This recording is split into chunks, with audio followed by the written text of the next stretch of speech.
눈으로 보는 것은 정책적으로도 상식적으로도 맞지 않습니다. 장기 보유 특별 공제는 특혜가 아닙니다. 이를 투기 혜택으로 단순화하여 폐지한다면 결국 실거주 1주택자를 포함한 많은 국민들에게 세금 부담이 될 수밖에 없습니다.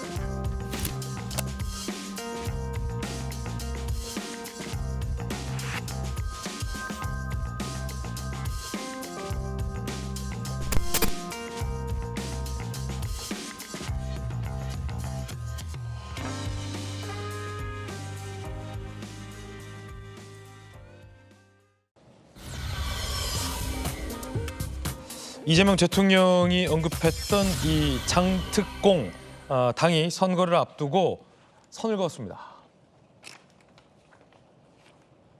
장특공 폐지 관련 대통령 집 한 채 실거주 국민에게 세금 폭탄, 명백한 거짓 선동, 거주할 것도 아니면서 오래 소유했다는 이유로 왜 대폭 깎아줘야 하나, 단기적 폐지된 매물 유도, 장특세 축소 폐지를 시사했습니다.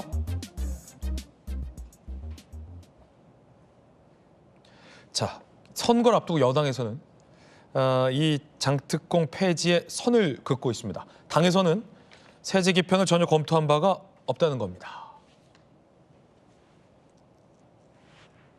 자, 양태종 변호사님, 대통령과 당의 입장이 좀 달라요?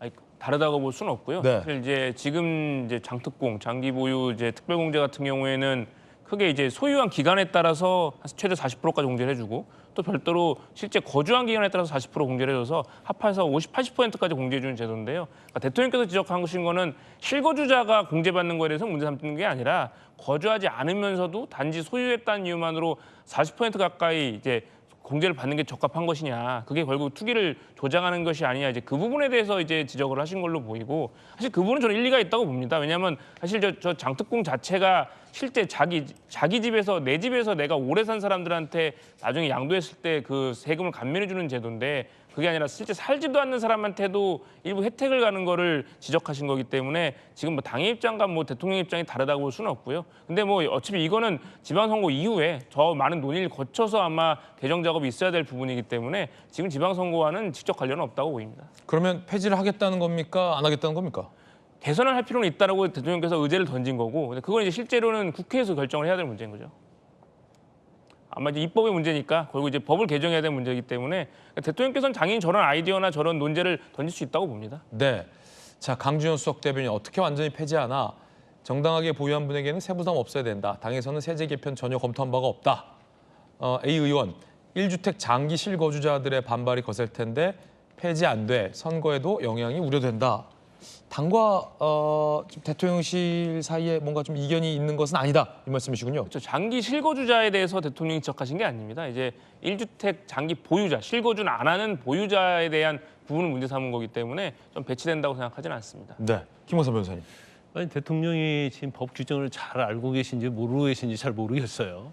지금 10년 이상 장기 거주 같은 경우에는 실거주를 해야만이 공제가 되도록 돼 있어요. 80%. 아, 그러면은 실거주 아닌 사람에게는 저 그렇죠. 세제 혜택이 없어요, 지금은? 근데 보유만으로 세제 혜택을 받는다는 것은 잘못된 것이다. 이 말은 잘못된 거죠. 지금 실거주를 하면서 10년 이상 해야지 특별공제가 되는 거거든요. 그래서 뭐 대통령이 의도적으로 했는지 어쩐지 모르겠지만 아, 지금도 실거주 안 하면 세제 혜택이 없다? 없죠. 그래서 아마 법 규정에 좀 오해가 있는 것이 아닌가 싶고요. 근데 그다음에 그러면 실거주를 한 사람에 대해서도 뭔가 세제 혜택을 없애겠다고 하면, 그러면서 이건 세금 폭탄이 아니다고 얘기하고 있잖아요. 세금 폭탄이 맞죠. 왜냐하면 80% 정도의 공제를 하다가 뭐 아예 없애든지 아니면 뭐 40% 줄였다고 해봐요. 그러면 세금이 배로 되는 거거든요.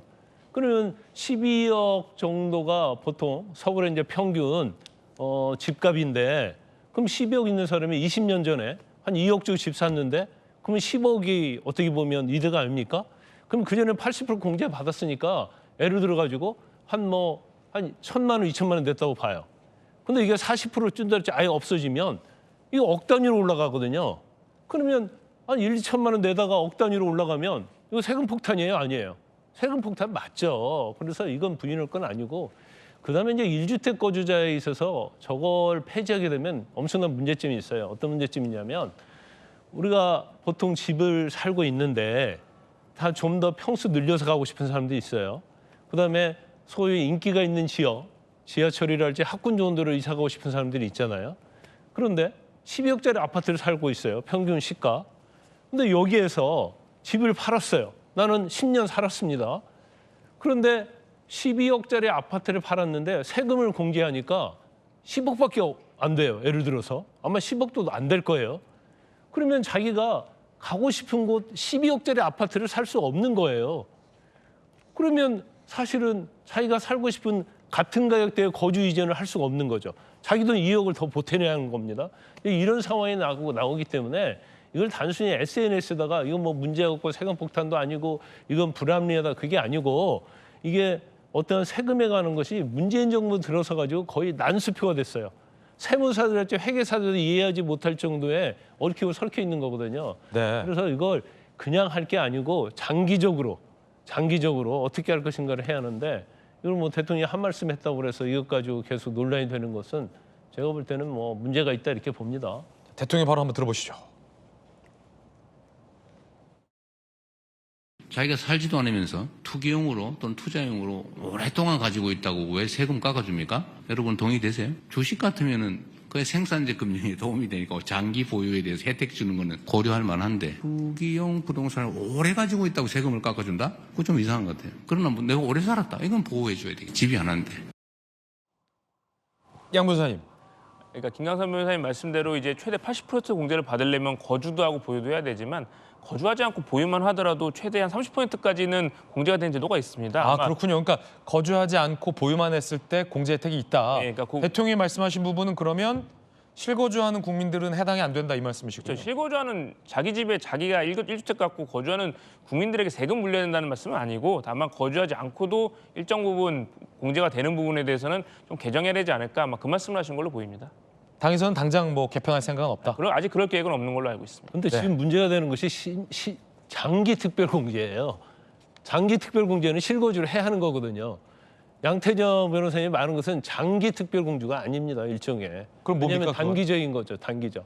그러니까 이제 대통령께서는 결국 이제 그 부분, 그러니까 뭐 표현을 어떻게 할지 모르겠습니다만 결국 거주하지 않고도 소유만으로 공제가 되는 부분에 대해서 지적을 하신 걸로 그렇게 보여주시면 될 것 같습니다. 근데 그게 이제 단기 특별 공제는 아니다. 그러니까 그게 지금 장특공에 해당하는지 어쨌든 그냥 일반적인 그런 부동산에 대한 공제를 아마 말씀하신 걸로 보입니다. 그렇군요.